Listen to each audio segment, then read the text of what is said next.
I found my friends at 2 tables near the front, their chairs already turned to face the low stage, which was hidden by a thick red curtain trimmed in gold fringe. Thankfully, they had saved a seat for me, and I slid into it. "Wow, I didn't realize this musician was so popular," I said in greeting. "Allie was great the last time she played in Nightmare," responded Theo. He was looking particularly handsome this evening, even though he was only wearing jeans and a white t-shirt. His brown hair flowed down to his shoulders, and his brown eyes always had a mischievous look. Theo grabbed the pitcher of beer sitting on the table, filled an empty glass, and slid it toward me. "You look like you need this," he said, grinning.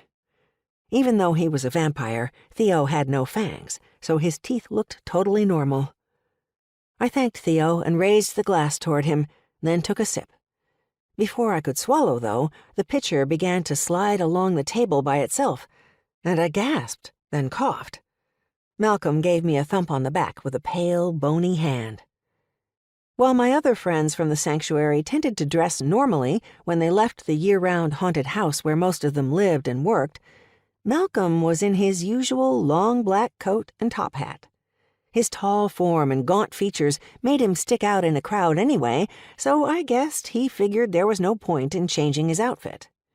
"Sorry, Olivia." It was Justine, and the pitcher was just coming to a stop in front of her. "It's a bad habit." Justine, who managed the sanctuary, had telekinetic abilities, and even though I knew that, I had never seen her move something with just her mind until that moment. "It's a pretty cool trick," I told her with a playful wink. "But forewarn me next time." The overhead lights dimmed, and the footlights across the front of the stage began to grow more brightly. "Here we go," Maury said excitedly.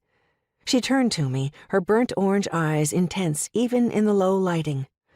"You're going to love Allie's voice, and I'm not biased just because she's a vampire like me."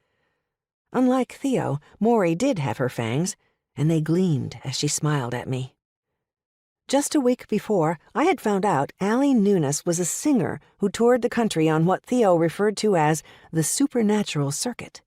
He had explained Allie favored tour stops in towns with a lot of supernatural creatures, even though she was popular with humans, too. Since Allie was a vampire, it made sense many of her fans would be supernatural. The red curtain rose slowly, and a spotlight illuminated the center of the stage. But there was no one standing there in front of the microphone. A few people at the table in front of ours gasped, and one woman cried out.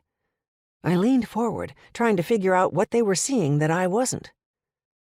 There was something on the floor of the stage, but I couldn't tell what it was since the heads and shoulders of the people in front of me were in the way.